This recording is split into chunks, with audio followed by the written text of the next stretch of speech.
Uma produção Domínio Público Audiolivros de George Orwell, 1984. Parte 2. Narração Jaime Maciel. Winston sonhava com a mãe. Devia ter uns 10 ou 11 anos quando sua mãe desaparecera. Ela era alta, estatuesca, meio calada, de movimentos vagarosos e magnífico cabelo claro. Do pai lembrava-se mais vagamente. Era moreno e magro, vestia sempre roupas escuras, bem postas. Winston lembrava-se vividamente das solas finas dos sapatos do pai e usava óculos. Os dois deviam, evidentemente, ter sido tragados num dos grandes expurgos de 1950 e 60. Naquele momento, porém, sua mãe estava sentada à frente dele, num lugar fundo com a filhinha nos braços. Ele não se lembrava da irmã, senão como um nenezinho fraco, sempre calado, de olhos grandes e vigilantes. Ambas o fitavam. Encontravam-se em algum subterrâneo, num fundo de um poço ou numa tumba muito profunda. Mas era um lugar que, apesar de já ser muito mais baixo, submergia ainda, e cada vez mais. Estavam no salão de um navio que naufragava, e olhavam para ele através da água que escurecia. Ainda havia ar no salão. Elas podiam vê-lo, e ele a elas, mas todo o tempo as duas continuavam afundando, baixando nas águas verdes, que, dentro de alguns momentos, as ocultariam para sempre. Ele se encontrava no claro, e com ar, enquanto elas eram absorvidas pela morte. E estavam no fundo por causa dele estar ali. Ele sabia disso. Elas sabiam, e era visível que sabiam. Mas não havia censura, nem na fisionomia, nem no coração das duas. Apenas a certeza de que deviam morrer para que ele continuasse vivo. E que aquilo era parte da ordem inevitável das coisas. Não podia lembrar-se do que sucedera, mas sabia no sonho que, de um modo ou de outro, a vida de sua mãe e de sua irmã tinham sido sacrificadas pela dele. Era um desses sonhos que, embora retenham o cenário onírico característico, são a continuação da vida intelectual do indivíduo, e no qual toma conhecimento de fatos e ideias que, mesmo depois de acordar, ainda parecem novos e valiosos. A coisa que agora impressionava Winston, de repente, era que a morte de sua mãe, quase 30 anos atrás, fora trágica e tristonha, de um modo que não seria mais possível. Ele percebia que a tragédia pertencia ao tempo antigo, a uma época em que havia ainda vida privada, amor e amizade, e em que os membros de uma família amparavam uns aos outros sem indagar razões. A lembrança de sua mãe magoava-lhe o coração, porque ela morrera amando-o, numa época em que ele era criança e egoísta demais para corresponder-lhe, e porque, de certo modo, que ele não recordava, ela se sacrificara a uma concepção de lealdade particular e inalterável. Ele via que tais coisas não podiam acontecer. Não mais. Hoje, o que havia era medo, ódio, dor, porém nenhuma dignidade de emoção, nenhuma mágoa profunda ou complexa. Tudo isso lhe pareceu ver nos grandes olhos de sua mãe e sua irmã, olhando através da água verde em que afundavam, centenas de braças abaixo de onde ele estava. De repente, encontrou-se num relvado fofo e curto, numa noite estival, em que os raios oblíquos do sol ainda douravam o chão. A paisagem que contemplava aparecia tanto em seus sonhos que nunca podia ter certeza de a ter visto ou não no mundo real. Desperto, chamava-a de Terra Dourada. Era um velho pasto estragado pelos coelhos, com uma picada que serpeava de um lado a outro, e pontilhado de cupins. Na sebe maltratada, do outro lado do campo, os ramos dos ulmeiros balouçavam de leve na brisa, e suas folhas palpitavam em densas massas, como cabelo de mulher.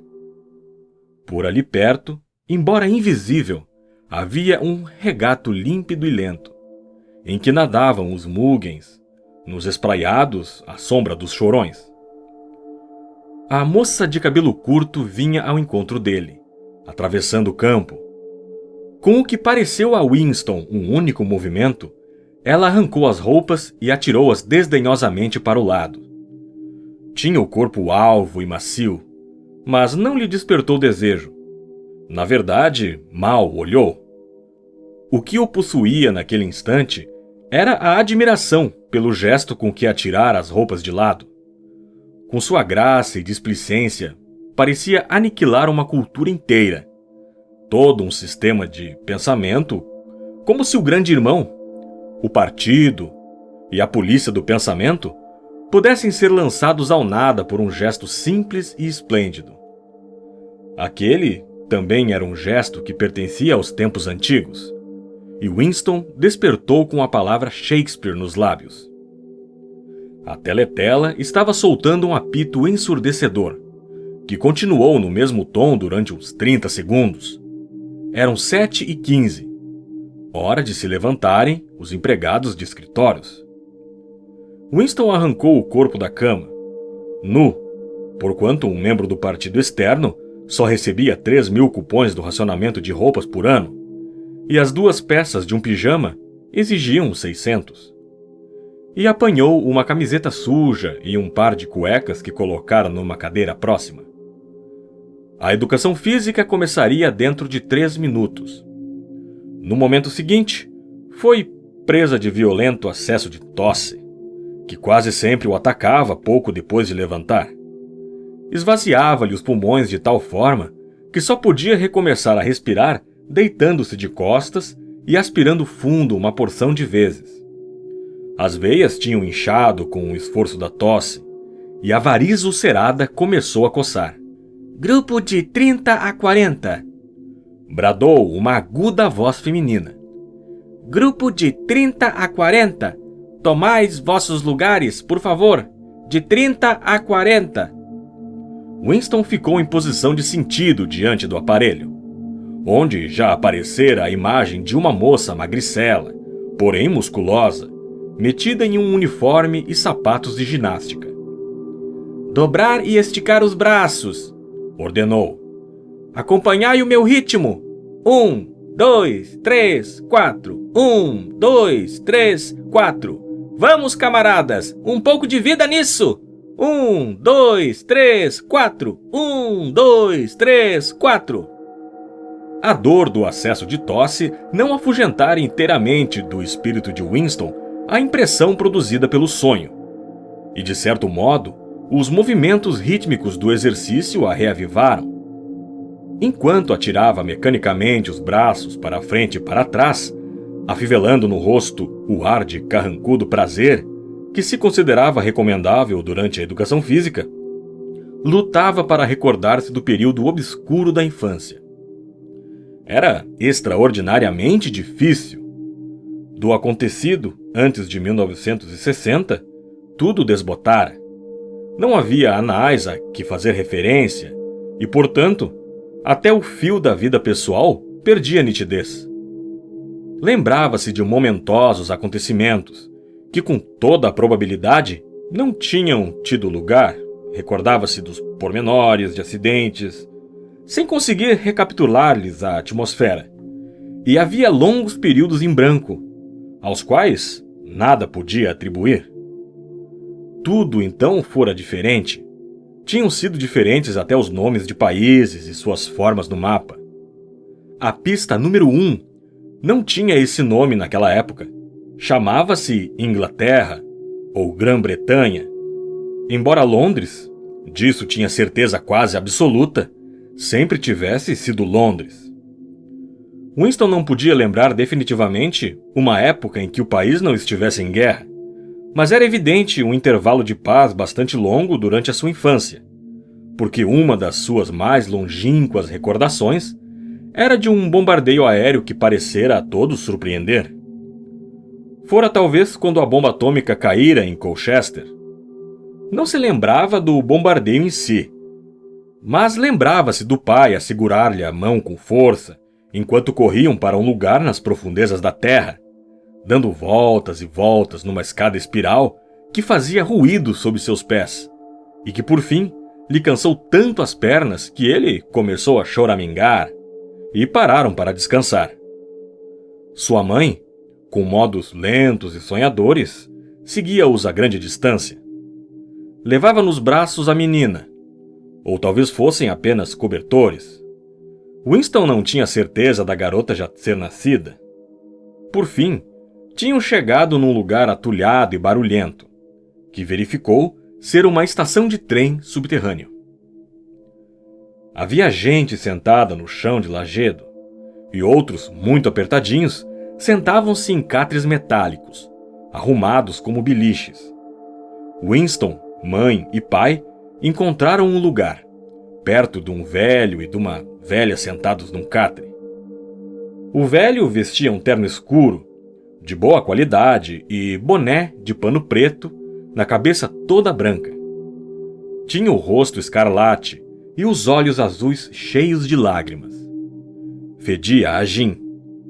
Parecia porejá-lo pela pele, em vez de suor, e podia-se imaginar fossem puro álcool as lágrimas que lhe cresciam nos olhos.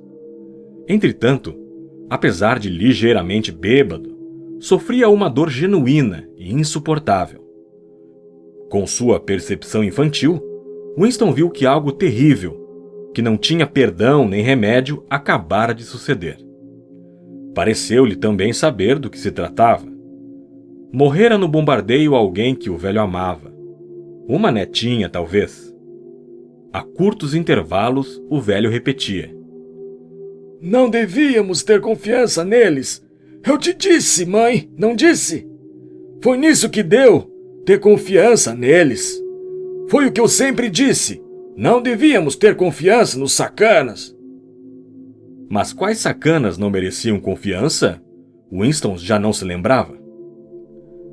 Desde mais ou menos aquela época, a guerra fora literalmente contínua, embora, a rigor, não fosse sempre a mesma guerra. Durante vários meses, durante sua meninice, houvera confusas lutas de rua na própria Londres, e de algumas ele se recordava vividamente.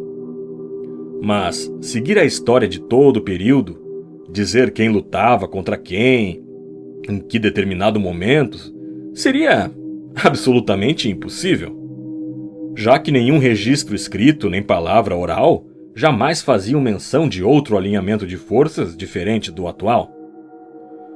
Naquele momento, por exemplo, em 1984, se é que era 1984, a Oceania estava em guerra com a Eurásia e era aliada da Lestásia. E nenhuma manifestação pública ou particular se admitia jamais que as três potências se tivessem agrupado diferentemente. Na verdade, como Winston se recordava muito bem, fazia apenas 4 anos a Oceania estivera em guerra com a Lestásia e em aliança com a Eurásia. Isso, porém, não passava de um naco de conhecimento furtivo, que ele possuía porque a sua memória não era satisfatoriamente controlada. Oficialmente, a mudança de aliados jamais tivera lugar. A Oceania estava em guerra com a Eurásia. Portanto, a Oceania sempre estivera em guerra com a Eurásia. O inimigo do momento representava sempre o mal absoluto. Daí, decorrendo a impossibilidade de qualquer acordo passado ou futuro com ele.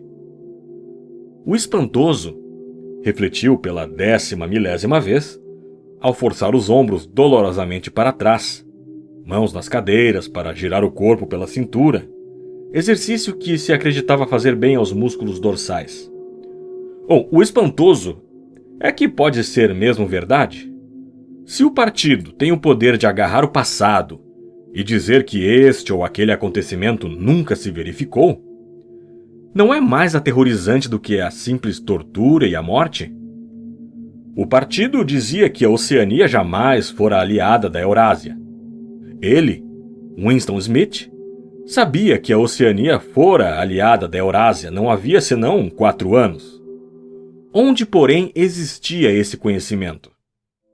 Apenas em sua consciência, o que, em todo caso, devia ser logo aniquilada. E se todos os outros aceitassem a mentira imposta pelo partido? Se todos os anais dissessem a mesma coisa, então a mentira se transformava em história, em verdade.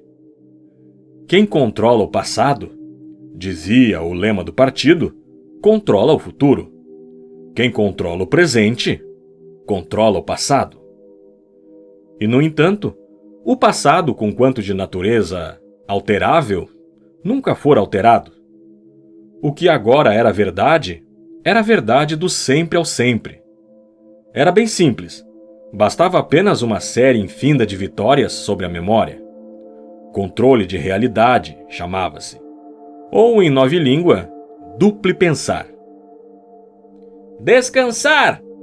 Latiu a instrutora, um pouco mais benévola. Winston deixou cair os braços e lentamente tornou a encher os pulmões de ar. Seu espírito mergulhou no mundo labiríntico do duplo pensar. Saber e não saber, ter consciência de completa veracidade, ao exprimir mentiras cuidadosamente arquitetadas, defender simultaneamente 2 opiniões opostas, sabendo-as contraditórias, e ainda assim acreditando em ambas. Usar a lógica contra a lógica, repudiar a moralidade em nome da moralidade, crer na impossibilidade da democracia e que o partido era o guardião da democracia. Esquecer tudo quanto fosse necessário esquecer, trazê-lo à memória prontamente no momento preciso e depois tornar a esquecer. E, acima de tudo, aplicar o próprio processo ao processo. Essa era a sutileza derradeira. Induzir conscientemente a inconsciência e então tornar-se inconsciente do ato de hipnose que se acabava de realizar. Até para compreender a palavra duplo pensar, era necessário usar o duplo pensar. Nesse momento, a instrutora chamou-os de volta à ginástica. Vamos ver quem de nós é capaz de tocar a ponta dos pés, disse com entusiasmo. Sem dobrar os joelhos, camaradas, só a cintura. 1, 2, 1, 2. Winston odiava esse exercício, que lhe produzia dores nas pernas, desde os tornozelos até as nádegas, e não raro lhe provocava acessos de tosse. O ar semi-agradável sumiu de suas meditações. O passado, refletiu, não apenas fora alterado, fora efetivamente destruído. Porque como estabelecer até mesmo o fato mais patente, se não havia dele registro além do da memória? Tentou recordar-se do ano em que ouvira pela primeira vez falar do grande irmão. Achou que deveria ter sido na década de 60 ou 70, mas era impossível ter certeza. Nas histórias do partido, o grande irmão naturalmente figurava como chefe e guardião da revolução desde o princípio. Suas elucubrações tinham aos poucos recuado no tempo, até atingir o mundo fabuloso de 1930 a 50, época em que os capitalistas com estranhos chapéus cilíndricos ainda rodavam pelas ruas de Londres em grandes e brilhantes automóveis ou carruagens com janela de vidro.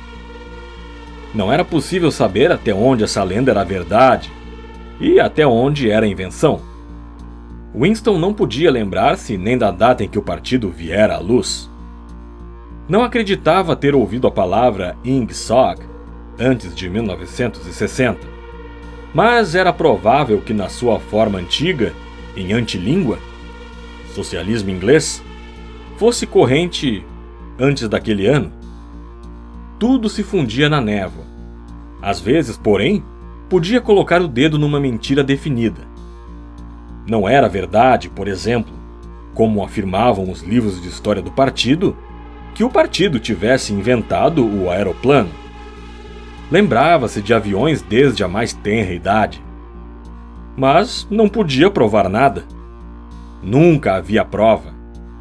Apenas uma vez em toda a sua vida tinha tido em mãos prova documental inconfundível da falsificação de um fato histórico. E naquela ocasião... Smith! Gritou da teletela a voz da megera. 6079 Smith W. Tu mesmo! Inclina-se mais, por favor! Podes fazer mais que isso! Não está se esforçando! Mais baixo! Assim está melhor, camarada! Agora todo mundo, descansar! Olhem para mim! Um calor quente e súbito dominou todo o corpo de Winston. O rosto continuou inescrutável. Jamais revelar desânimo, jamais revelar ressentimento. Um simples olhar podia denunciá-lo. Ficou olhando a instrutora levantar os braços acima da cabeça e, não se podia dizer com graça, mas com notável decisão e eficiência, inclinar-se e meter a falangeta sobre os artelhos. Pronto, camaradas! É isso que vos quero ver fazer! Olhai de novo! Estou com 39 anos e tive 4 filhos! Olhai! Inclinou-se de novo. Vede que não dobre os joelhos. Todos podeis fazer se quiserdes, acrescentou enquanto se levantava. Com menos de 45, qualquer um pode tocar a ponta dos pés. Não temos todos o privilégio de lutar nas linhas de frente, mas pelo menos podemos conservar a linha e a saúde. Lembrai-vos dos rapazes da frente de Malabar e dos marinheiros das fortalezas flutuantes. Pensai no que eles têm de suportar. Vamos tentar de novo. Agora está melhor, camarada, muito melhor. Ajuntou, animando-o, quando Winston, num tranco violento, conseguiu tocar os pés sem dobrar os joelhos pela primeira vez em vários anos. 4. Com um suspiro profundo e inconsciente que nem mesmo a proximidade da teletela podia impedir, ao iniciar o dia de trabalho, Winston puxou para perto o fala-escreve, soprou a poeira do bocal e colocou os óculos. Depois, desenrolou e grampeou 4 pequenos rolos de papel que haviam caído do tubo pneumático à direita da mesa. Nas paredes do cubículo havia 3 orifícios. À direita do fala-escreve, um pequeno tubo pneumático para mensagens escritas. À esquerda, outro maior para jornais. E no meio, bem ao alcance do braço de Winston, uma grande abertura retangular, protegida por uma grade de arame. Destinava-se ao desembaraço de papéis servidos. Aberturas idênticas existiam aos milhares, ou às dezenas de milhares em todo o edifício. Não apenas nas salas, como a pequenos intervalos nos corredores. Por um motivo qualquer, haviam sido apelidados de buracos da memória. Quando se sabia que algum documento devia ser destruído, ou mesmo quando se via um pedaço de papel usado largado no chão, era gesto instintivo, automático, levantar a tampa do mais próximo buraco da memória e jogar o papel dentro dele, para que fosse sugado pela corrente de ar morno até as caldeiras enormes, ocultas em alguma parte, nas entranhas do prédio. Winston examinou as 4 tiras de papéis que havia desenrolado. Cada uma continha um recado de apenas 1 ou 2 linhas na gíria abreviada. Não se tratava só de nova língua, porém, continha principalmente palavras nesse idioma, utilizada no Ministério para Comunicações Internas. Diziam Times 17.3.84 G. Disc Malrepro África Retífica Times 19.12.83 Previsão 3 AC quarto trimestre 83 Errata verifica número hoje Times 14.2.84 Mini-farto mal notícia chocante retífica Times 3.12.83 Notícia ordem dia. G. Duplip simbon. Refs em pessoas. Reescreve. Compre. Suba. Pré-arquivo. Com um ligeiro sentimento de satisfação, Winston colocou de lado o quarto bilhete. Era um trabalho complexo e de responsabilidade, que seria melhor deixar por último. Os outros 3 eram simples questão de rotina, conquanto o segundo talvez exigisse uma tediosa pesquisa de cifras. Winston discou números atrasados na teletela e pediu os exemplares correspondentes do Times, que escorregaram da boca do tubo pneumático depois de uns minutos de espera. As mensagens recebidas referiam-se a artigos ou notícias que, por um motivo ou outro, deviam ser alterados ou, como se dizia oficialmente, retificados.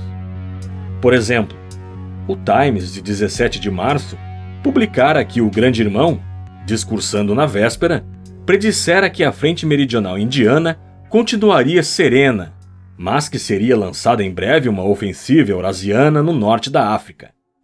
Entretanto, o alto comando eurasiano desfechara sua ofensiva no sul da Índia, deixando a África em paz. Tornava-se, portanto, necessário reescrever um parágrafo do discurso do Grande Irmão, de maneira a fazer com que predissesse exatamente o que sucedera. Ou seja, o Times de 19 de dezembro publicara as previsões oficiais da produção de vários artigos de consumo no quarto trimestre de 1983, correspondente ao 6º trimestre do novo plano trienal. O jornal de hoje continha uma notícia sobre a produção real, pela qual se verificava que as profecias estavam redondamente enganadas. O serviço de Winston era retificar as cifras originais, fazendo com que concordassem com as posteriores. Quanto ao terceiro bilhete, referia-se a um simplíssimo erro, que poderia ser consertado num minuto. Recentemente, em fevereiro, o Ministério da Fartura dera a público uma promessa, penhor categórico, eram as palavras oficiais, de que não haveria corte da ração de chocolate em 1984. Na verdade, como sabia Winston, a ração de chocolate deveria ser reduzida de 30 a 20 gramas no fim da semana. Bastava, portanto, substituir a promessa original por uma advertência de que provavelmente seria necessário reduzir a ração por volta de abril. Assim que Winston providenciou as correções ordenadas, prendeu com um grampo as correções falascritas aos exemplares correspondentes do Times e meteu-os no tubo pneumático. Daí, com um movimento tão inconsciente quanto possível, amarrou o recado original e as notas que havia feito e atirou-as no buraco da memória, direto para as chamas. O que sucedia no labirinto invisível a que levavam os tubos pneumáticos, ele não sabia em detalhe, mas apenas em termos gerais. Assim que fossem reunidas e classificadas todas as correções consideradas necessárias a um dado número do Times, aquela edição era reimpressa, destruindo o número original e o exemplar correto colocado no arquivo, em seu lugar. Esse processo de alteração contínua aplicava-se não apenas a jornais, como também a livros, publicações periódicas, panfletos, cartazes, folhetos, filmes, bandas de som, caricaturas, fotografias, a toda espécie de literatura ou documentação que pudesse ter o menor significado político ou ideológico. Dia a dia e quase minuto a minuto, o passado era atualizado. Dessa forma, era possível demonstrar, com prova documental, a correção de todas as profecias do partido. Jamais continuava no arquivo uma notícia, artigo ou opinião que entrasse em conflito com as necessidades do momento. Toda a história era raspada e reescrita tantas vezes quanto fosse necessário. Em nenhum caso seria possível, uma vez feita a operação, provar aquela fraude. A maior secção do departamento de registro, muito maior do que a de Winston, consistia simplesmente de gente que tinha por obrigação procurar e separar todos os exemplares de livros, jornais e outros documentos superados e por isso destinados à eliminação.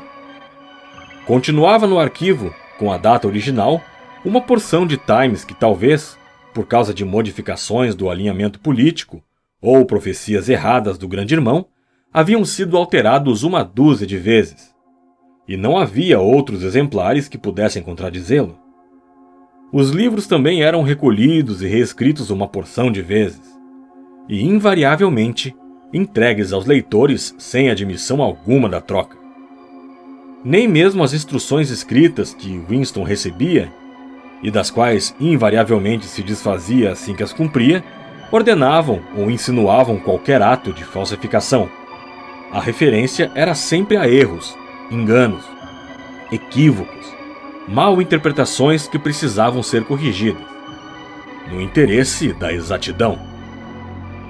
Na verdade, porém, ele filosofou, enquanto reajustava as cifras do Ministério da Fartura, não chegava à falsificação.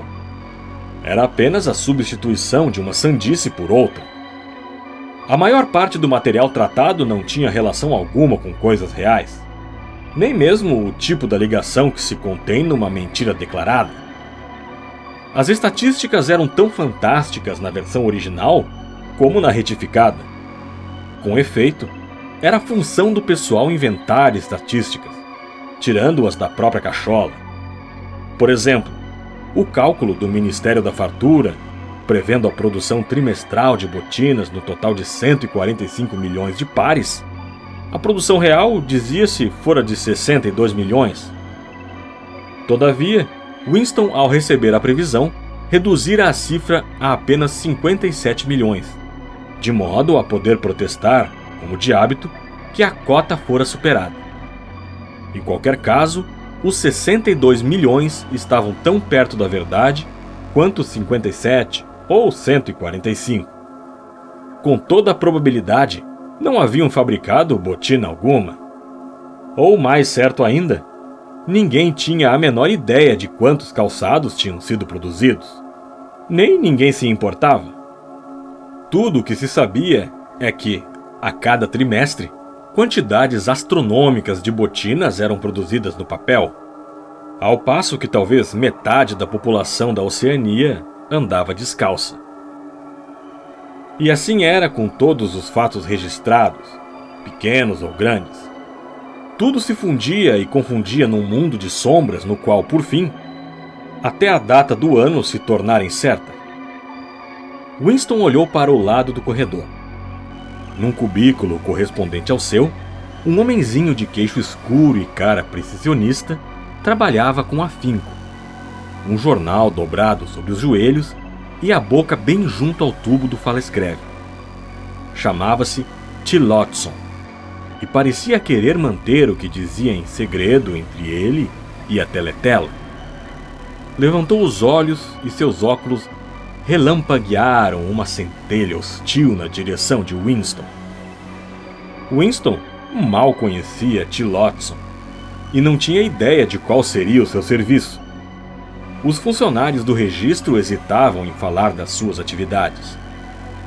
No longo corredor sem janelas, com sua dupla fila de cubículos e o interminável roçar de papéis e jornais, e a zoeira das vozes murmurando dentro dos fala-escreve, havia cerca de uma dúzia de pessoas que Winston não conhecia nem de nome, embora as vissem andar apressadas pelo pavimento ou gesticular frenéticas nos 2 minutos de ódio.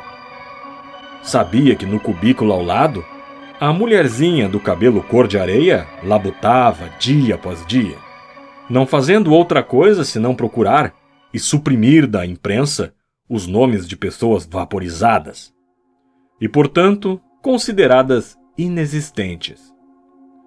Era justo que tivesse esse emprego, pois seu marido fora vaporizado havia alguns anos. A alguns cubículos adiante, uma criatura terna, ineficiente, sonhadora, um homem chamado Ampleforth, de orelhas muito peludas e surpreendente talento para manejar rimas e metros, empenhava-se na produção de versões modificadas.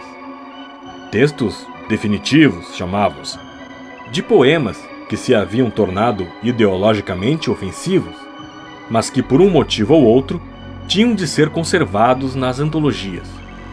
E aquele corredor, com cerca de 50 funcionários, era apenas uma subestação, uma simples célula, podia-se dizer, da enorme complexidade do departamento de registro. Para cima e para baixo, para os lados havia outros enxames de servidores executando uma inimaginável multidão de tarefas. Havia as enormes oficinas gráficas, com os seus subredatores, seus peritos em tipografia e seus estúdios, equipadíssimos para a falsificação de fotografias. Havia a seção de teleprogramas, com os seus técnicos, seus produtores e as equipes de atores escolhidos especialmente pelo talento na imitação de vozes. Havia batalhões de investigadores de referências, cujo trabalho era apenas organizar listas de livros e periódicos a recolher. Havia os vastos depósitos, onde os documentos corrigidos eram guardados, e os fornos ocultos onde os originais eram destruídos. E funcionando anonimamente, não se sabia como nem onde, ficava o cérebro orientador, que coordenava todo o trabalho e fixava diretrizes, mandando conservar este ou aquele fragmento do passado, falsificar outro e eliminar completamente aquele outro. E o departamento de registro, afinal de contas, não passava de uma pequena parte do Ministério da Verdade, cuja missão básica era não reconstruir o passado, mas fornecer aos cidadãos da Oceania jornais, filmes, livros escolares, programas de teletela, peças, romances, com todas as informações concebíveis, instruções ou entretenimento, desde uma estátua até uma palavra de ordem, desde um poema lírico até um tratado de biologia, desde um beabá até um dicionário de 9 línguas. E o ministério tinha que satisfazer não apenas as complexas necessidades do partido, como repetir a mesma operação em nível inferior, para o proletariado. Havia toda uma série de departamentos autônomos que tratavam de literatura, música, teatro e divertimentos proletários em geral. Neles eram produzidos jornalecos ordinários, que continham pouca coisa mais que notícias de esporte, política e astrologia, sensacionais noveletas de 5 centavos, filmes transbordando de sexo e cançonetas sentimentais compostas inteiramente por meios mecânicos, numa espécie de caleidoscópio especial denominado versificador. Havia até uma subseção inteira, a pornosec, como a chamavam em 9 línguas, dedicada à produção da pornografia mais reles, embalada em envelopes fechados, e que nenhum membro do partido, além dos que nela trabalhavam, tinham licença de ver.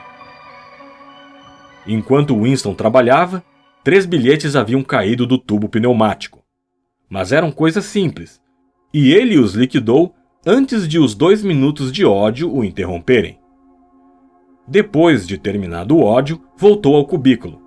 Apanhou o dicionário de 9 línguas na prateleira, empurrou o fala-escreve para o lado, limpou os óculos e dedicou-se à tarefa principal da manhã. O trabalho era o maior prazer na vida de Winston. Em geral, não passava de uma rotina aborrecida. Mas incluía, às vezes, trabalhos tão difíceis e intrincados que neles se podia perder como nas profundidades de um problema matemático.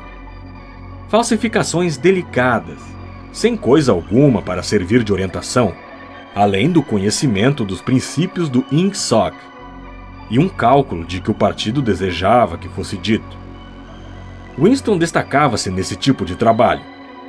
Em certas ocasiões, lhe haviam confiado até a retificação de artigos de fundo do Times, escritos inteiramente em 9 línguas. Desenrolou o bilhete que pusera de lado antes.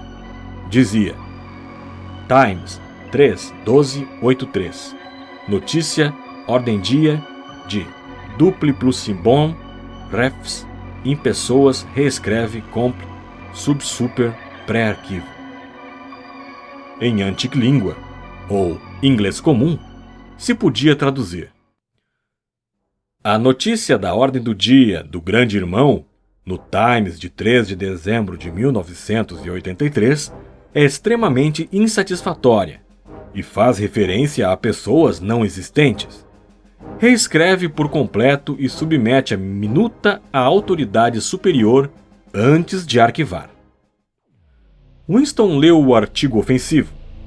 Ao que parece, a ordem do dia do Grande Irmão ocupara-se principalmente de elogiar a obra de uma organização conhecida por CCFF, que fornecia cigarros e outras miudezas aos marinheiros das fortalezas flutuantes.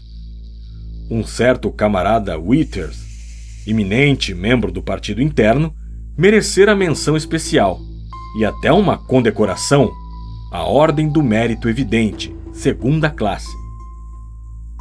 3 meses depois, a CCFF fora dissolvida de repente, sem que se explicassem as razões. Podia-se imaginar que Withers e seus auxiliares tivessem caído em desgraça, porém, nada transpirara nem na imprensa nem na teletela. Era de esperar-se, aliás, pois era incomum que os contraventores políticos fossem julgados, ou mesmo denunciados em público. Os grandes expurgos envolvendo milhares de pessoas, com julgamentos públicos de traidores e ideocriminosos que confessavam abjetamente os seus crimes, sendo depois executados, eram espetáculos especiais, que não ocorriam senão de 2 em 2 anos. O mais comum era as pessoas caídas na antipatia do partido sumirem simplesmente, e nunca mais se ouvir falar delas. Nunca se tinha a mínima ideia do que lhes sucedera. Em alguns casos, era até possível que não tivessem morrido. Sem contar seus pais, Winston conhecia pessoalmente umas 30 pessoas que haviam desaparecido. Winston arranhou o nariz de leve, com um grampo de papel. No cubículo do outro lado, o camarada Tillotson ainda se inclinava furtivo sobre o fala-escreve. Levantou a cabeça por um momento. De novo, o lampejo hostil dos óculos. Winston indagou de si próprio se acaso o camarada Tillotson estava fazendo o mesmo que ele. Era perfeitamente possível. Trabalho tão delicado não devia nunca ser confiado a uma só pessoa. Por outro lado, entregá-lo a um comitê seria admitir abertamente a falsificação. O mais provável era que umas 12 pessoas estivessem trabalhando em versões rivais do que da verdade dissera o Grande Irmão. Mais tarde, algum cérebro privilegiado do partido interno escolheria essa ou aquela versão, retocá-la-ia em alguns pontos e daria início aos complicados processos de referência cruzada necessários. E daí, a mentira selecionada passaria aos anais permanentes, tornando-se verdade. Winston não sabia por que Withers se desgraçara. Talvez por incompetência ou corrupção. Talvez o Grande Irmão apenas desejasse se livrar de um subordinado demasiado popular. Ou quem sabe, Withers ou alguém ligado a ele tivesse sido suspeito de tendências heréticas. Ou, quiçá, era o mais provável, a coisa tivesse sucedido apenas porque os expurgos e as vaporizações eram parte necessária da mecânica do governo. A única revelação positiva estava nas palavras Hemphes em pessoas, que indicavam que Withers já morrera. Não se devia imaginar isso automaticamente, quando as pessoas eram detidas. Às vezes eram postas em liberdade e assim continuavam 1 ano ou 2 antes de executadas. Muito raramente, pessoas que se acreditavam mortas havia muito tempo reapareciam como fantasmas num julgamento público, implicavam centenas de outras com seu testemunho e tornavam-a desaparecer. Então para sempre. Withers, todavia, já era uma impessoa. Não existia. Nunca existira. Winston resolveu que não bastaria inverter a tendência do discurso do Grande Irmão. seria melhor focalizar um assunto completamente desligado do tema original. Poderia transformar a oração na denúncia costumeira dos traidores e ideocriminosos. Porém, isso daria um pouco na vista, enquanto que inventar uma vitória na frente, ou algum triunfo de superprodução do 9º plano trienal, poderia complicar demais os registros. Era preciso uma peça de pura fantasia. De repente, brotou-lhe na mente, sob medida, a imagem de um tal camarada Ogilvy, recém-falecido em combate, em circunstâncias heróicas. Ocasiões havia em que o grande irmão dedicava a sua ordem do dia ao tributo de um humilde membro do partido. Um soldado raso, cuja vida e morte podiam ser apontadas como exemplos dignos de serem seguidos. Hoje, ele homenagearia o camarada Ogilvy. Bem, na verdade, não existira essa pessoa. Porém, umas linhas de tipo e um par de fotos falsificadas logo lhe dariam vida. Winston pensou um momento, puxou o fala-escreve para perto e começou a ditar no estilo familiar do grande irmão. Estilo ao mesmo tempo militar e pedante, e muito fácil de imitar, por causa da abundância de perguntas retóricas que ele fazia, e ele próprio respondia. Que lições devemos tirar deste fato, camaradas? A lição, que é também um dos princípios fundamentais do Ingsoc, de que, etc. e etc. Aos 3 anos de idade, o camarada Ogilvy recusava todos os brinquedos, além de um tambor, uma submetralhadora e um modelo de helicóptero. Aos 6 anos, um ano antes do normal, por especial concessão, matriculara-se nos espiões. Aos 9 já era chefe da tropa. Aos 11, denunciara o tio à polícia do pensamento, depois de entreouvir uma conversa que lhe parecera revelar tendências criminosas. Aos 17, tornara-se organizador distrital da Liga Juvenil Antissexo. Aos 19, desenhara uma granada de mão adotada pelo Ministério da Paz, e que na sua primeira experiência matara numa só explosão 31 prisioneiros eurasianos. Aos 23 perecera em ação. Perseguido por jatos inimigos ao sobrevoar o Oceano Índico, com importantes despachos, amarrara o corpo como contrapeso à sua metralhadora e saltara do helicóptero ao mar, com despachos e tudo. Um fim que, segundo o grande irmão, não se podia contemplar nem sentir inveja. O grande irmão acrescentou alguns comentários sobre a pureza e a unidade de propósito da vida do camarada Ogilvy. Era abstinente total, não fumava, não se entregava a recreações além de 1 hora no ginásio. Fizera voto de celibato, por acreditar que o casamento e o cuidado da família eram incompatíveis com a devoção de 24 horas ao dever. Não tinha na conversação outros assuntos além dos princípios do Ingsoc, e nenhum objetivo na vida, exceto a derrota do inimigo eurasiano e a perseguição de espiões, sabotadores, ideocriminosos e traidores em geral. Winston debateu consigo mesmo se devia ou não conferir ao camarada Ogilvy a ordem do mérito evidente. Por fim, resolveu-se contra, em vista das desnecessárias referências cruzadas que envolveria. De novo tornou a relancear a vista para o rival no cubículo de fronte. Algo parecia dizer-lhe, com certeza, que Tillotson estava empenhado no mesmo trabalho que ele. Não havia meio de saber qual das versões por fim seria adotada, mas tinha a profunda convicção de que seria a sua. O camarada Ogilvy, inexistente 1 hora atrás, era agora um fato. Pareceu-lhe curioso ter a faculdade de criar homens mortos, mas não vivos. O camarada Ogilvy, que jamais existira no presente, agora existia no passado. E existia com a mesma autenticidade e as mesmas provas que Carlos Magno ou Júlio César. 5. Na cantina de baixo, metida nas entranhas do solo, arrastava-se devagarinho a fila do almoço. A sala já estava atulhada, e o barulho era ensurdecedor. Da grade do balcão vinha uma nuvem de vapor de guisado, um cheiro metálico, azedo, que não chegava a dominar o odor do gin Vitória. Do outro lado da sala havia um pequeno bar, um simples nicho na parede, onde se podia comprar gin a 10 centavos a dose grande. "Oh, exatamente quem eu procurava", disse uma voz atrás de Winston. Voltou-se. Era o seu amigo Sime, que trabalhava no departamento de pesquisa. Amigo talvez não fosse a palavra correta. Não se tinham mais amigos, tinham-se camaradas. Mas ainda havia alguns camaradas cuja companhia era mais agradável que outros.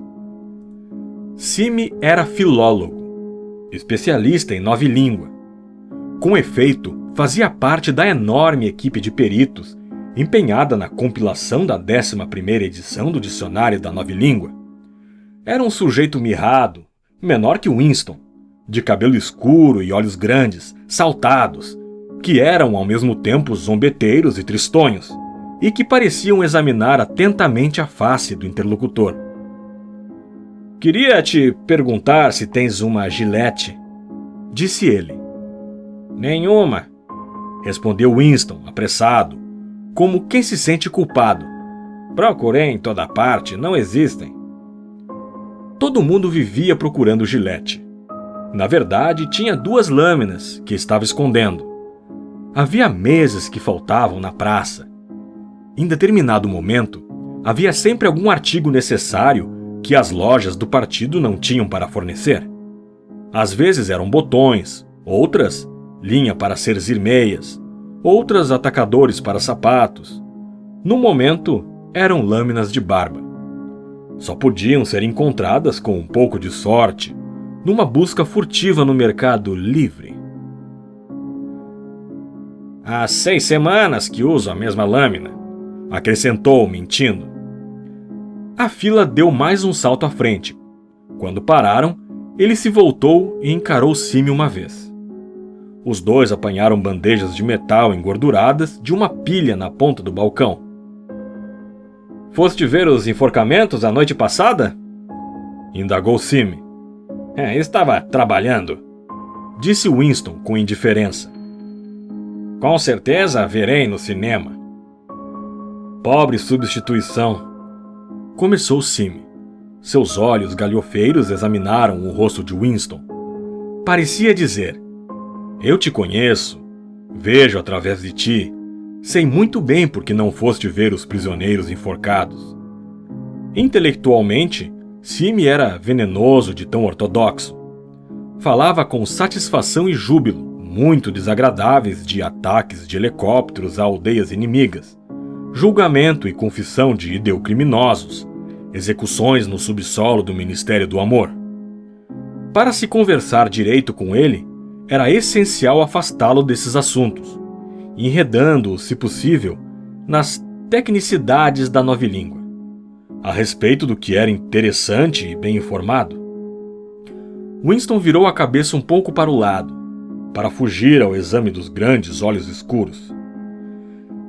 Foi um bom enforcamento", prosseguiu Sime, recordando. "Mas creio que estragam o espetáculo quando amarram os pés do cara. Eu gosto de vê-los esperneando. Mas, acima de tudo, no fim, a língua saltando da boca, azulzinha, azul brilhante, é o detalhe que mais me interessa." "Outro!" berrou o prole de avental branco, que empurrava a concha de sopa. Winston e Sime empurraram as bandejas por baixo da grade, e cada um recebeu em segundos o almoço regulamentar. Marmita de metal com um guisado rosa-cinza, um pedaço de pão, um cubo de queijo, uma xícara de café Vitória, preto, um tablete de sacarina. "Vamos para aquela mesa debaixo da teletela", disse Sime, "e no caminho pegamos um gin." O gin foi servido em xícaras de louça sem asa. Atravessaram em zigue-zague o salão cheio e largaram as bandejas numa mesa de tampo de metal, no canto da qual alguém deixara um lago de cozido. Um líquido nojento que parecia vômito. Winston apanhou a xícara de gin, fez uma pausa para ganhar coragem e a engoliu a beberagem de gosto oleoso. Ao limpar as lágrimas dos olhos, descobriu de repente que estava com fome. Pôs-se a engolir colheradas do cozido que, entre outros ingredientes, tinha cubos de uma massa rosada, esponjosa, que devia ser uma carne qualquer. Nenhum dos dois falou enquanto não esvaziaram as marmitas. Na mesa à esquerda de Winston, um pouco para trás, alguém falava rápido, sem parar.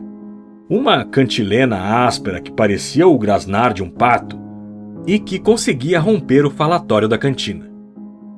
Como vai o dicionário? Perguntou Winston, levantando a voz para se fazer ouvir. Devagar, respondeu Sime. Estou nos adjetivos, é fascinante. O rosto se lhe iluminara imediatamente com a menção da nova língua. Empurrou a marmita para o lado, apanhou com a mão delicada o cubo de queijo, o pedaço de pão com a outra e inclinou-se sobre a mesa, para poder falar sem gritar. A 11ª edição será definitiva, disse ele. Estamos dando a língua em sua forma final. E a forma que terá quando ninguém mais falar outra coisa. Quando tivermos terminado, gente como tu terá que aprendê-la de novo. Tenho a impressão de que imaginas que o nosso trabalho consiste principalmente em inventar novas palavras. Nada disso. Estamos destruindo palavras. As dezenas, as centenas, todos os dias. Estamos reduzindo a língua à expressão mais simples. A 11ª edição não conterá uma única palavra que possa se tornar obsoleta antes de 2050. Mordeu famintamente o pão e engoliu 2 bocados. Depois, continuou a falar com uma espécie de paixão pedante. O rosto magro e moreno animara-se.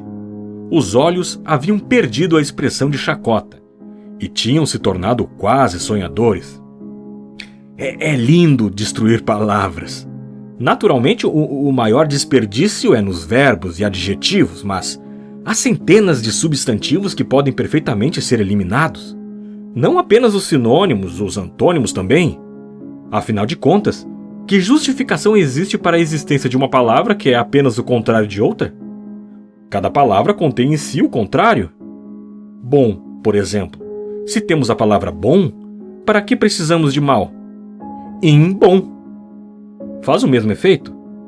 E melhor, porque é exatamente oposta, enquanto que mal não é. Ou ainda, se queres uma palavra mais forte para dizer bom, para que dispor de toda uma série de vagas e inúteis palavras como excelente e esplêndido, etc. e tal? Plus bom corresponde à necessidade, ou duple plus bom, se queres algo ainda mais forte. Naturalmente já usamos essas formas, mas na versão final da nova língua não haverá outras. No fim, todo o conceito de bondade e maldade será descrito por 6 palavras, ou melhor, uma única. Não vês que beleza, Winston? Naturalmente, foi ideia do grande irmão? Acrescentou, à guisa de conclusão. Uma tênue ansiedade perpassou pelo rosto de Winston a menção do grande irmão. Isso, não obstante, Sime imediatamente percebeu nele uma certa falta de entusiasmo. Não aprecias realmente a nova língua, Winston? Disse quase com tristeza. Mesmo quando escreves em nova língua, pensas na antiga? Tenho lido artigos teus no Times. São bons, mas são traduções. No teu coração, havias de preferir a antilíngua, com toda a sua imprecisão e suas inúteis gradações de sentido. Não percebes a beleza que é destruir palavras? Sabes que a nova língua é o único idioma do mundo cujo vocabulário se reduz de ano para ano? Winston naturalmente não sabia. Sorriu com ar de simpatia, ao que esperava, não confiando em suas próprias palavras. Sime mordiscou outro fragmento do pão escuro, mastigou um pouco e continuou. Não vês que todo o objetivo da nova língua é estreitar a gama do pensamento? No fim, tornaremos a crimideia literalmente impossível, porque não haverá palavras para expressá-la. Todos os conceitos necessários serão expressos exatamente por uma palavra, de sentido rigidamente definido, e cada significado subsidiário eliminado, esquecido. Já na 11ª edição, não estamos longe disso. Mas o processo continuará muito tempo depois de estarmos mortos. Cada ano, menos e menos palavras, e a gama da consciência sempre um pouco menor. Naturalmente, mesmo em nosso tempo, não há motivo nem desculpa para cometer uma crime-ideia. É apenas uma questão de disciplina, controle da realidade. Mas, no futuro, não será preciso nem isso.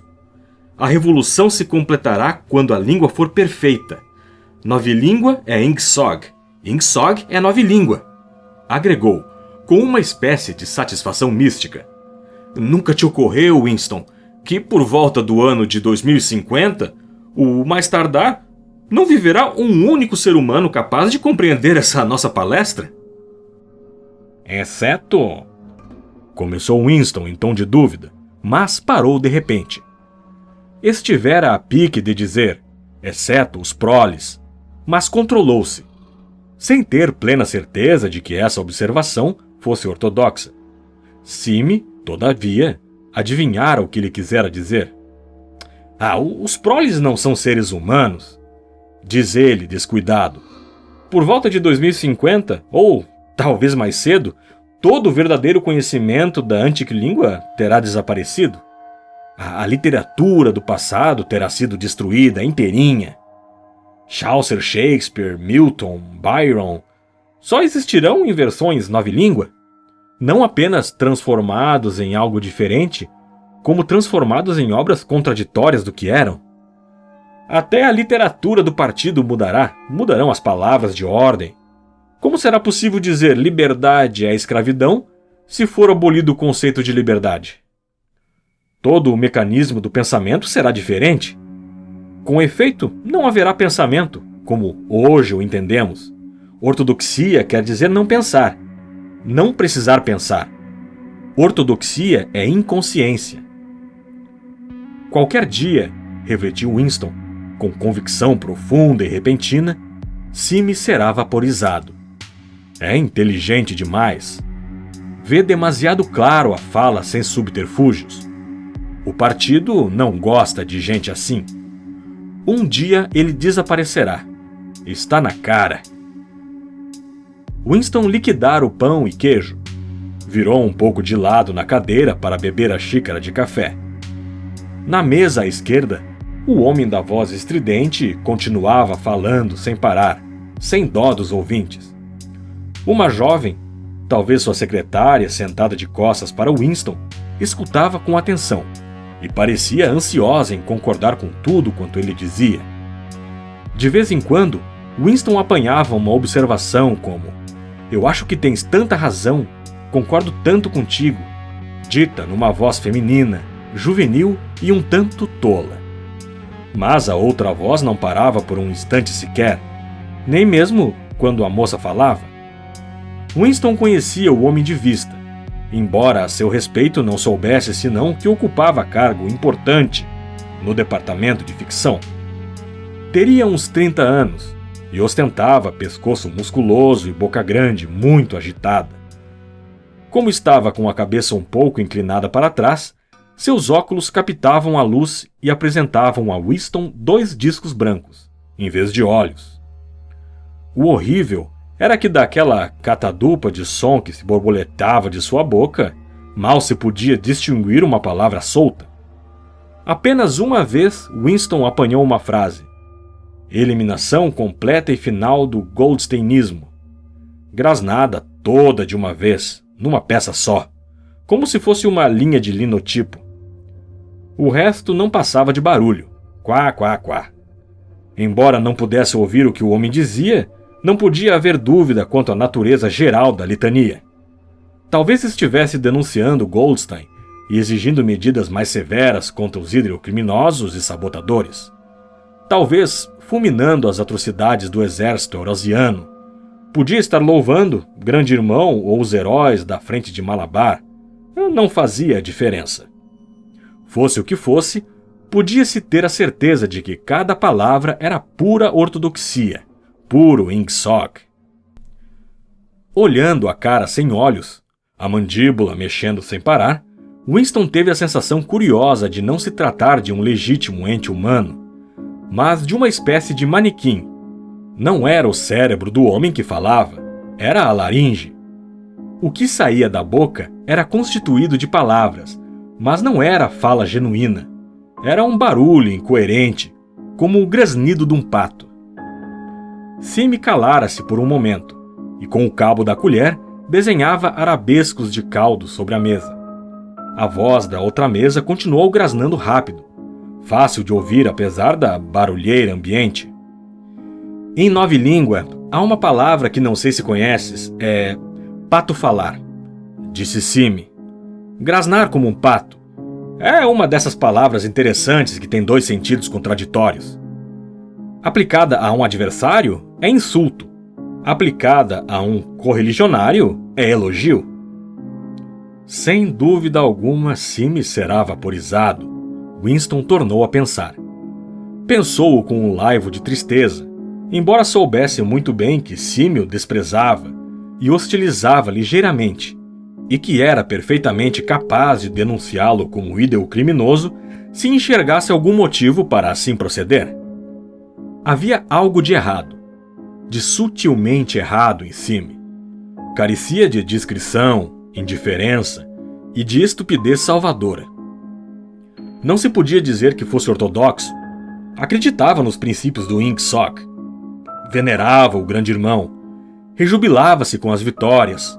Odiava os hereges. Não apenas com sinceridade, como com zelo incansável e informação recente de que os militares comuns não se aproximavam. Todavia, um ligeiro ar de má fama estava sempre presente nele. Dizia coisas que era melhor calar, lia livros demais, frequentava o Café Castanheira, santuário de pintores e músicos. Não havia lei, nem implícita, contra a frequência do Café Castanheira, ainda assim, a casa era de maus presságios. Os antigos e desacreditados líderes do partido costumavam reunir-se lá antes de serem expurgados. Dizia-se que o próprio Goldstein fora visto algumas vezes lá, anos e décadas passadas. Não era difícil prever o fim de Sime. No entanto, era fato que se Sime percebesse, por 3 segundos que fosse a natureza das opiniões secretas de Winston, instantaneamente o denunciaria à polícia do pensamento. Aliás, era o que faria qualquer um. Sime mais que outros, porém. O zelo não bastava. Ortodoxia era inconsciência. Sime ergueu o olhar. Aí vem Parsons, anunciou, e alguma coisa no seu tom de voz pareceu acrescentar: aquele pobre idiota. De fato, Parsons, vizinho de apartamento de Winston, na mansão Vitória, vinha se encaminhando para o lado deles. Um homenzinho atarracado, de estrutura média, com cabelo claro e cara de rã. Aos 35 de idade, já criava rolos de gordura no pescoço e na barriga. Mas seus movimentos eram alerta e infantis. Toda a sua aparência era de um menininho crescido. Tanto que, embora usasse um macacão costumeiro, era quase obrigatório imaginá-lo como um garoto de calças curtas azuis, camisa cinza e lenço vermelho dos espiões. Visualizando Parsons, via-se sempre uma figura de joelhos gordos e covinhas, mangas arregaçadas sobre braços cheios. Com efeito, Parsons invariavelmente voltava aos shorts quando uma passeata comunal ou qualquer outra atividade física lhe dava pretexto. Cumprimentou-os com um quédulo alô alô e sentou-se à mesa, cheirando intensamente a suor. Gotinhas de transpiração brilhavam-lhe no rosto rosado.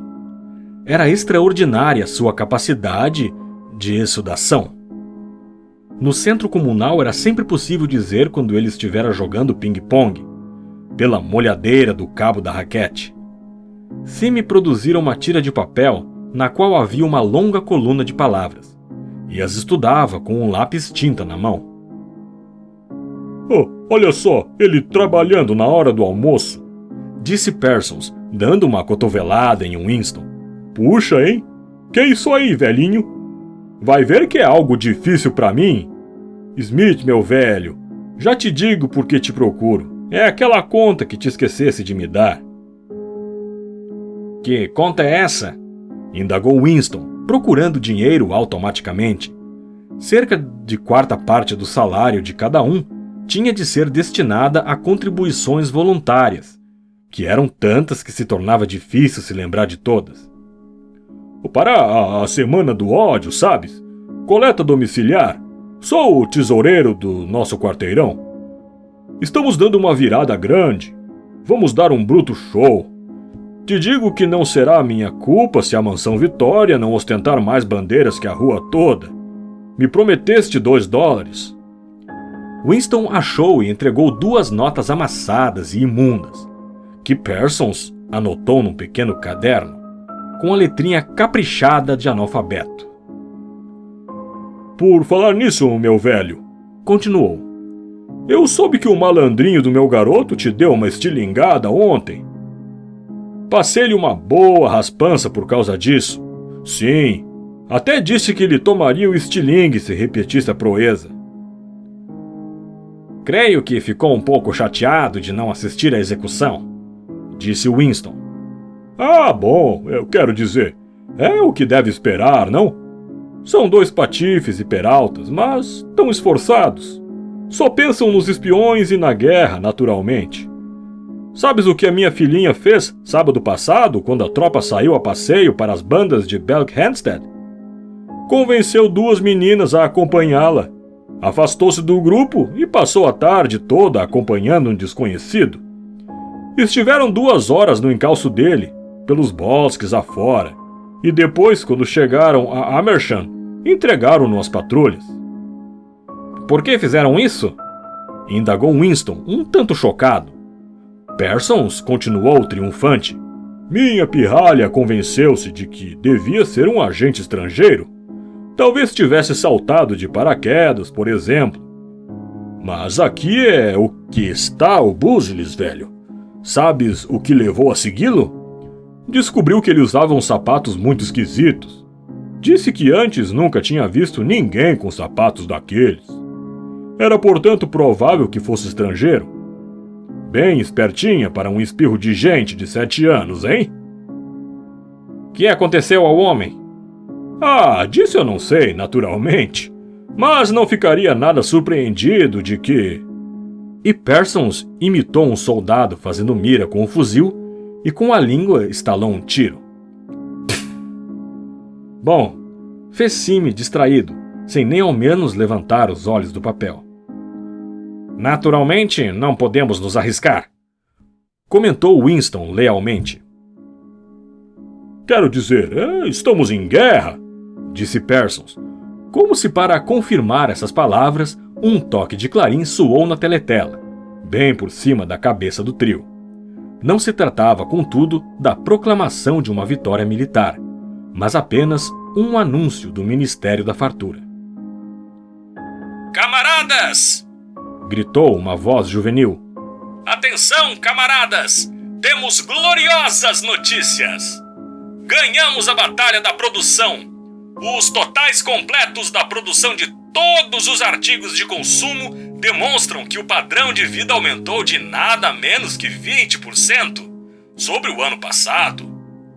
Em toda a Oceania, houve esta manhã incontroláveis demonstrações espontâneas, com os trabalhadores marchando das fábricas e escritórios e desfilando pelas ruas com estandartes, exprimindo sua gratidão ao grande irmão, pela nova vida feliz que a sua sábia liderança nos deu. Eis alguns dos totais finais. Gêneros alimentícios. A expressão nova vida feliz correu várias vezes. Ultimamente, caíra no gosto do Ministério da Fartura. Parsons, a atenção presa pelo toque marcial, escutava com ar solene e boca aberta, mistura de aborrecimento e enlevo. Não podia acompanhar as cifras, mas tinha a certeza de que deviam causar satisfação. Tirara do bolso um cachimbão imundo, já meio cheio de fumo chamuscado. Com 100 gramas de tabaco por semana, raramente era possível encher o cachimbo até em cima. Winston fumava um cigarro Vitória, que mantinha cuidadosamente na horizontal. A nova ração só começava no dia seguinte, e lhe restavam apenas 4 cigarros. Conseguira tapar os ouvidos aos barulhos mais distantes e estava escutando a parlepatice da teletela. Aparentemente, houvera até demonstrações de agradecimento ao grande irmão por aumentar para 20 gramas a ração semanal de chocolate. No entanto, apenas na véspera fora anunciada a redução para 20 gramas. Seria possível que engolissem aquilo 24 horas depois? Pois engoliram. Parsons engoliu facilmente, com estupidez de animal.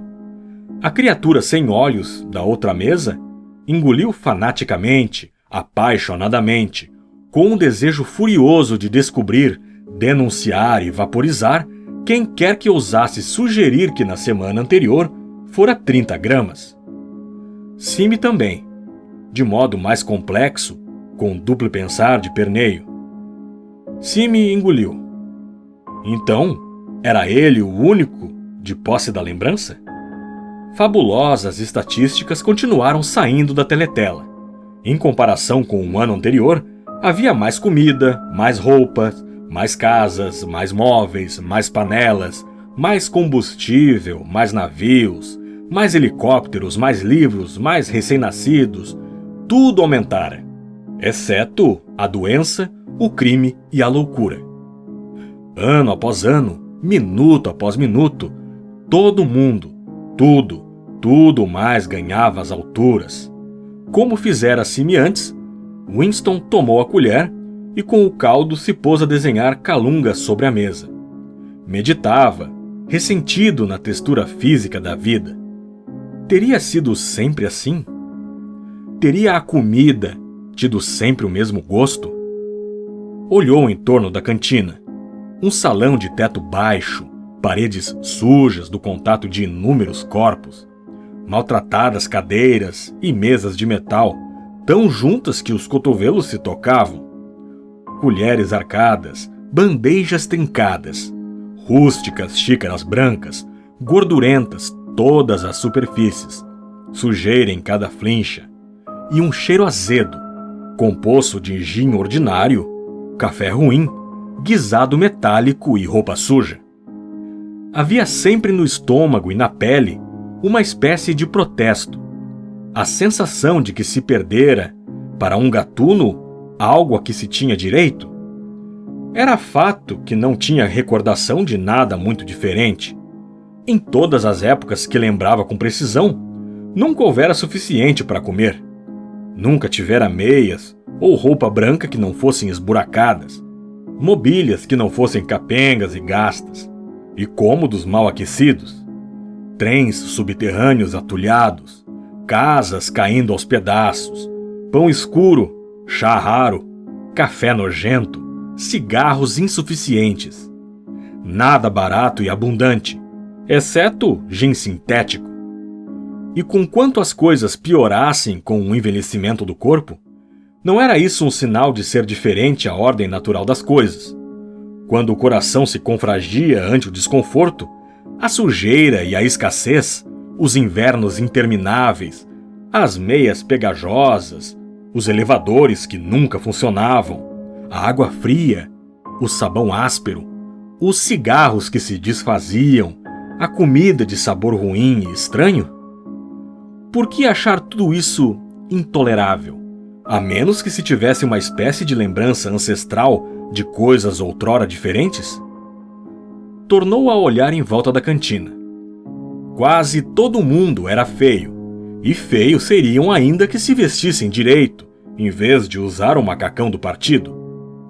Do outro lado do salão, Sozinho numa mesa, um homem mirrado que parecia um besouro tomava uma xícara de café.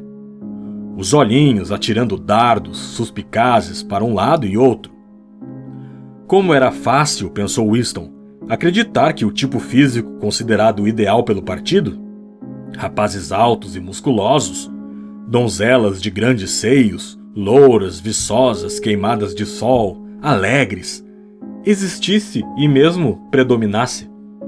Na verdade, até onde podia julgar, a maioria na pista número 1 era de gente miúda, morena, mal favorecida.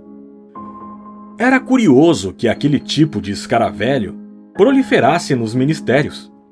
Homenzinhos tronchos, ainda moços e já obesos, de perninhas curtas, movimentos rápidos, assustados, faces gordas e inescrutáveis, de olhos minúsculos. Era o tipo que parecia florescer melhor sob o domínio do partido. O anúncio do Ministério da Fartura terminou com outra fanfarra e foi seguido de música metálica. Parsons, movido a um vago entusiasmo pelo bombardeio dos números, tirou o cachimbo da boca. O Ministério da Fartura fez excelente trabalho esse ano, disse, abanando a cabeça com ar de quem sabe o que fala. Por falar nisso, meu velho Smith, não tens uma giletinha que possa ceder? Nenhuma, replicou Winston. Há 6 semanas que estou usando a mesma lâmina. Ah, bom. Achei que não fazia mal perguntar. Sinto muito. O grasnido da mesa próxima, provisoriamente calado pelo aviso do ministério, recomeçara, mais forte do que nunca. Por algum motivo obscuro, Winston de repente se surpreendeu pensando na Sra. Parsons, com o cabelo ralo e a poeira nas rugas. Dentro de 2 anos, aquelas crianças a denunciariam à polícia do pensamento. A Sra. Parsons seria vaporizada. Sime seria vaporizado. Winston seria vaporizado. O'Brien seria vaporizado. Por outro lado, Parsons jamais seria vaporizado. A criatura sem olhos, da voz grasnante, jamais seria vaporizada. Os homenzinhos escaravelhais, que tão de manso palmilhavam os labirintos dos ministérios, esses tampouco seriam vaporizados. E a moça do cabelo escuro, a guria do departamento de ficção, jamais seria vaporizada. Parecia-lhe saber por instinto quais sobreviveriam e quais pereceriam, embora não fosse fácil dizer o que dava direito à sobrevivência. Naquele momento, foi arrancado das suas meditações por um violento golpe. A moça da mesa vizinha voltara-se de lado e estava olhando para ele. Era uma mulherzinha do cabelo curto. Olhava-o com o rabo dos olhos, mas com intensa curiosidade. No momento em que percebeu que ele também a fitava, desviou a vista. O suor escorreu pela espinha de Winston. Um horrível arrepio de terror perpassou por ele. Sumiu quase imediatamente, mas deixou um ressaibo de mal-estar. Por que o fitaria daquele modo? Por que vivia a segui-lo? Infelizmente, não podia se lembrar se ela já estava na mesa quando ele chegara, ou se viera depois. A questão era que, na véspera, durante os 2 minutos de ódio, sentara atrás dele sem haver necessidade visível de o fazer. Com toda certeza, o seu objetivo real fora escutá-lo e verificar se gritava bem alto contra Goldstein. O pensamento anterior voltou à mente de Winston. Provavelmente não era da polícia do pensamento. Devia ser o tipo do espião amador, que é a pior praga de todas. Não sabia quanto tempo ela o estivera olhando, talvez uns 5 minutos, e era possível que não tivesse a fisionomia perfeitamente controlada. Era terrivelmente perigoso deixar os pensamentos vaguearem num lugar público, ou no campo de visão de uma teletela. A menor coisa poderia denunciá-lo. Um tique nervoso, um olhar de ansiedade, o hábito de falar sozinho, tudo que sugerisse anormalidade ou algo de oculto, de qualquer forma, uma expressão facial imprópria, ar de incredulidade quando anunciaram uma vitória, por exemplo, era em si uma inflação punível. Em nova língua, havia até uma palavra para caracterizá-la. Chamava-se face-crime. A moça tornara a dar-lhe as costas. Afinal de contas, talvez não o estivesse seguindo. Talvez fosse coincidência sentar-se perto dele 2 dias seguidos. Ele pôs cuidadosamente na beira da mesa o cigarro que se apagara. Haveria de acabar de fumá-lo depois do trabalho, se pudesse evitar que o fumo caísse. Com toda a probabilidade, a pessoa da mesa vizinha era a espiã da polícia do pensamento, e ele provavelmente acabaria nos porões do Ministério do Amor, dali a 3 dias. Mas uma ponta de cigarro não podia ser desperdiçada. Sime dobrara o papel em tira e metera-o no bolso. Parsons pusera-se a falar de novo. Eu já te contei, velho? Perguntou, rindo e mordendo o cachimbo. Uma vez que os meus 2 pirralhos puseram fogo na saia de uma velha, na feira, porque a viram embrulhar salsichas num cartaz do GI. De mansinho entraram atrás dela e puseram fogo no pano com uma caixa de fósforos. Queimaram-na um pedaço, creio. Safadinhos, hein? Vivos como azougue. Hoje em dia dão um treinamento de primeira nos espiões. Melhor do que no meu tempo. O que é que achas que forneceram aos garotos agora? Estetoscópios para escutar pelas fechaduras. A menina trouxe um para casa a outra noite. Experimentou na porta da nossa sala de estar e calculou que podia ouvir o dobro do que antes, quando colocava a orelha na porta. Sim, naturalmente não passa de um brinquedo, mas já vai lhes dando a ideia, não é? Nesse momento, a teletela soltou um apito contundente. Era o sinal de volta ao trabalho. Os 3 homens se levantaram num pincho, para correr aos elevadores, e o fumo restante deslizou do cigarro de Winston. Você está escutando o livro 1984, uma produção exclusiva do canal Domínio Público Audiolivros. Se inscreva no canal, curta, compartilhe. Nos vemos no próximo vídeo.